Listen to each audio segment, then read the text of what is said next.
నాకు చాలా బాధ కూడా వేసింది. ఎందుకంటే 4 దశాబ్దాల రాజకీయ చరిత్ర ఉన్నటువంటి ఉద్దండు చంద్రబాబు నాయుడు గారిని 52 రోజులు జైల్లో పెడితే నాకు బాధేసింది అని ఒక విధంగా విలపించాడు పవన్ కళ్యాణ్ గారు. ఏమండి పవన్ కళ్యాణ్ గారు, చంద్రబాబు నాయుడు గారిని 52 రోజులు జైల్లో పెడితే అంత బాధేసిందే? చంద్రబాబు నాయుడు గారు స్కిల్ స్కామ్లో దొరికిపోతే 52 రోజులు పెడితే బాధేసిందే? 4 దశాబ్దాల చరిత్ర కలిగినటువంటి ఉద్దండు అన్నావే. నేను ఒక మాట అడుగుతానయ్యా పవన్ కళ్యాణ్ గారు, చెప్పండి. ఎంతో రాజకీయ భవిష్యత్తు ఉన్నటువంటి వ్యక్తి వంగవీటి మోహన్ రంగారావు గారిని నడి బజారులో నరికినప్పుడు నీకు బాధ కలగలేదా అని అడుగుతా ఉన్నా. అంతేకాదు, నీతికి నిజాయితీకి పేరు పొందినటువంటి వ్యక్తి, ఎవరికి అమ్ముడుపోనటువంటి వ్యక్తి, కాపు ఉద్యమం కోసం కృషి చేసినటువంటి వ్యక్తి ముద్రగడ పద్మనాభాన్ని కొట్టినప్పుడు, ముద్రగడ పద్మనాభం గారి భార్య పిల్లల్ని వేధించినప్పుడు కలగని బాధ చంద్రబాబు నాయుడు దొంగ దొరికితే 52 రోజులు జైల్లో పెడితే బాధ కలిగిందా? ఏం వ్యక్తిత్వమయ్యా నీది? దేనికి ఆశపడుతున్నావయ్యా నువ్వు? వాస్తవాలు మాట్లాడలేవా అని నేను అడుగుతా ఉన్నా.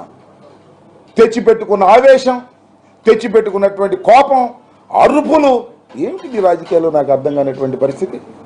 జగన్మోహన్ రెడ్డి గారి మీద విరుచుకుపడేటటువంటి మాటలు, తొక్కేస్తాడంట, అధపాతాళానికి తొక్కేస్తాడంట. నిన్ను పుట్టించిన వాడు రావాలి అధపాతాళానికి జగన్మోహన్ రెడ్డి గారిని తొక్కడానికని మనవి చేస్తున్నా. జగన్మోహన్ రెడ్డి గారిని అధపాతాళానికి తొక్కగలిగినటువంటి శక్తి నీకుందా? ఒకసారి ఆలోచించుకో. నీ అంతరాత్మను అడుగు. ఒంటరిగా గుండె మీద చేసుకుని ఆలోచన చేయమని మనవి చేస్తున్నా. జగన్మోహన్ రెడ్డి గారి గురించి మాట్లాడే నైతిక హక్కు లేనటువంటి వ్యక్తివి నువ్వు. తండ్రి మరణిస్తే రాజకీయాల్లోకి వచ్చి భయపడుకోకుండా ముందుకు వెళ్ళినటువంటి వీరుడు జగన్మోహన్ రెడ్డి. ఏది అనుకున్నాడో దానికోసం ప్రయత్నం చేసే వ్యక్తి, రాజీ పడని వ్యక్తి జగన్మోహన్ రెడ్డి గారు. అలాంటి జగన్మోహన్ రెడ్డి గారిని పట్టుకొని ఇంకో మాట అన్నాడు, నేను నీకు తొక్కకపోతే నా పేరు పవన్ కళ్యాణ్ కాదని. నీ పేరు అసలు పవన్ కళ్యాణే కాదు, రాసుకో. వాళ్ళు చెప్తున్నా, ఈ మాట మీద నిలబడు. ఇంకోటి నువ్వు అడిగింది నువ్వు చెప్పు. 4వ పెళ్లి గురించి చెప్తా. స్నేహం అంట, స్నేహం చేస్తే చచ్చే వరకు నాది స్నేహం. అబ్బబ్బబ్బబ్బా, సిపిఐతో స్నేహం చేసావుగా, చచ్చేదాకా ఉండవా? సిపిఎంతో స్నేహం చేసావుగా, చచ్చేదాకా ఉండవా? చెప్పయ్యా. అక్కడ దాకా ఎందుకు బీజేపీతో స్నేహం చేస్తున్నావుగా, చచ్చేదాకా ఉండవా? ఎన్ని దొంగ మాటలయ్యా, నాకు అర్థం కాలేదు. శత్రుత్వం ఉంటే చచ్చేదాకా శత్రుత్వం అన్నావు. నువ్వు అన్నావుగా. చంద్రబాబు నాయుడుతో శత్రుత్వం అన్నావు, లోకేష్తో శత్రుత్వం అన్నావు. ఎక్కడ దాకా ఉన్నావు శత్రుత్వం? నువ్వు అసలు మాట మీద నిలబడేవాడివేనా? అసలు ఒక చోట నిలబడేవాడివేనా? ఒకటి పక్కన నిలబడేవాడివేనా? ఎవడు పక్కన పడితే ఆడి పక్కన మాట్లాడతావు. అదేమంటే నా వ్యక్తిగత జీవితం గురించి మాట్లాడుతున్నారు. ఏ జగన్ అరుపు ఇంతకన్నా పెద్దదిలే, నేను సింపుల్గా అంటున్నా. నీ సంగతి నాకు బాగా తెలుసు. జూబ్లీ హిల్స్లో చెక్ పోస్ట్ దగ్గర నువ్వు చేసినవి అని తెలుసు. టన్నుల కొద్దీ నా దగ్గర సమాచారం ఉంది. ఇవ్వవయ్యా, టన్నుల కొద్దీ ఉంటే సమాచారం. What is blackmail? ఎంత చీప్ బ్లాక్ మెయిల్ చేస్తున్నావు? జగన్మోహన్ రెడ్డి గారి మీద నువ్వు వ్యక్తిగతంగా చెప్పదలుచుకుంటే చెప్పవయ్యా, దమ్ముంటే అది చెప్పవు. బెదిరింపు, బ్లాక్ మెయిలింగ్. బ్లాక్ మెయిలింగ్ బయట జడిసే వ్యక్తి జగన్మోహన్ రెడ్డి గారు. నాకు 3 పెళ్ళిళ్ళు 4 పెళ్ళిళ్ళు అంటున్నావు, నన్ను దత్తపుత్రుడు అంటున్నావు. చెప్పని అడుగుతున్నా. ఎస్, నీకు మొదటి పెళ్లి కాలేదా? 2వ పెళ్లి కాలేదా? 3వ పెళ్లి కాలేదా? 4వ పెళ్లి కాలేదు. 4వ పెళ్ళని నువ్వా అంటున్నావు. 4వ పెళ్ళం ఎవరో కాదు, నేనే. నాదెల్ల మనోహర్ 4వ పెళ్ళం. మేము మా చేత ఎందుకు చెప్పించుకుంటా? ఏమి నాకు అర్థం కాలేదు. జగన్మోహన్ రెడ్డి పెళ్ళామా? నీకు చంద్రబాబుకి మొగుడు జగన్మోహన్ రెడ్డి గారు, గుర్తుపెట్టుకోమని మనం చేస్తున్నా. ఇది ప్రజావాక్కు, నేను చెప్పేది కాదని మనం రాజకీయంగా మీ ఇద్దరికి మొగుడు జగన్మోహన్ రెడ్డి గారు తప్ప మరొకరు కాదు. నీ 4వ పెళ్ళం మనోహరు, అందరికీ తెలిసినటువంటి సత్యం ఇది. ఏం మాట్లాడుతున్నావు నువ్వు? నేను ఒక్కటి మనవి చేస్తున్నా, నేను అందరికీ మనవి చేస్తున్నా. ముఖ్యంగా తెలుగుదేశం ఏ మాటగా మాట చెప్పాలి. చంద్రబాబు ఎంతవరకు లిమిట్స్లో మాట్లాడాలి అంతవరకు లిమిట్స్లో మాట్లాడితే కొద్దిగా ఎక్స్ అయ్యాడు. నీ దుంప దగ్గర నువ్వేందయ్యా పిచ్చి పిచ్చి పిచ్చి పిచ్చి అరుపులు, పిచ్చి పిచ్చి గందరగోళాలు?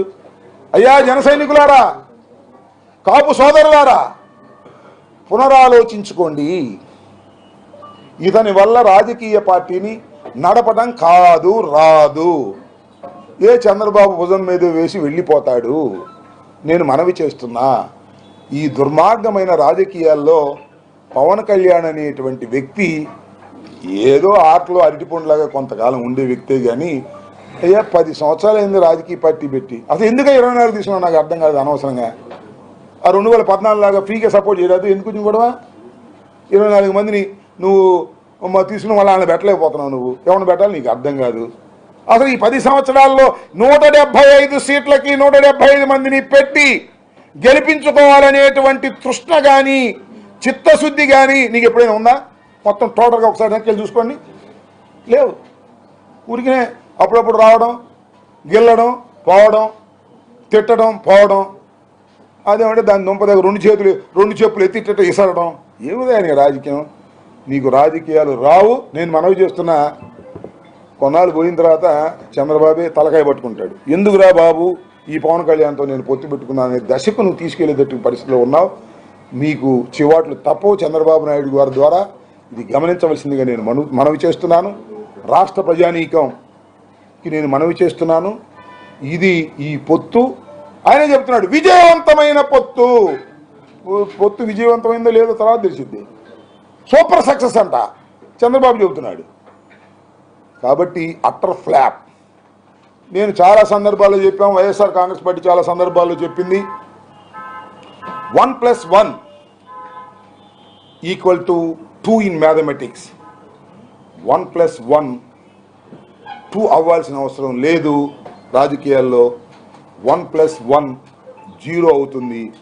నేను ఇవాళ చాలా స్పష్టంగా చెప్తున్నాను, జనసేన ప్లస్ తెలుగుదేశం =0. అసలు 2 ఫోర్సులు కలిస్తే ఎంత బ్రహ్మాండంగా జరగాలని మీటింగ్ చెప్పండి ప్లీజ్. తాడేపల్లిగూడెంలో ఎంత బ్రహ్మాండంగా జరగాలి మీటింగు? అంత బ్రహ్మాండంగా జరిగిందా? Simple, out. నేను ఇంకోటి కూడా చెప్తున్నా, ముందు చంద్రబాబు నాయుడు గారు మాట్లాడారు. చంద్రబాబు నాయుడు గారు మాట్లాడని చెప్పి కొంతమంది జనం ఉన్నారు. చంద్రబాబు నాయుడు గారు ఆపేయంగానే విజువల్ చూసుకోండి, లేచి వెళ్ళిపోయారు కొంతమంది. బహుశా చంద్రబాబు నాయుడు గారు తెచ్చుకున్న జనం అనుకుంటా, ఆయన వెళ్ళిపోయారు. పవన్ కళ్యాణ్ బ్యాచ్ ఉంది, వెలవెలబోయింది. ఏందే మీ పొత్తు తగలయ్యా? అరే పవన్ కళ్యాణ్ మాట్లాడేదాకా కూడా ఉండలేకపోతే చంద్రబాబు జనం ఇంకా పొత్తెందుకు? ఇంకా ఓట్లు ఎప్పుడు వేస్తారు? మీరు ఎప్పుడు గెటన్ అవుతారు? మీకు ఎప్పుడు 4 సీట్లు వస్తాయి? అందువల్లే మీకు వచ్చేది 0. 175కి 175 జగన్మోహన్ రెడ్డి గారు గెలిచి ముఖ్యమంత్రి కాబోతున్నాడు. రాసుకోండి, మళ్ళా ఎన్నికల తర్వాత మాట్లాడదాం. ఓకే? ఇంకా హరిరామ్ జాగే గారు కానీ ముద్రగాడు కానీ లేఖలు రాశారు.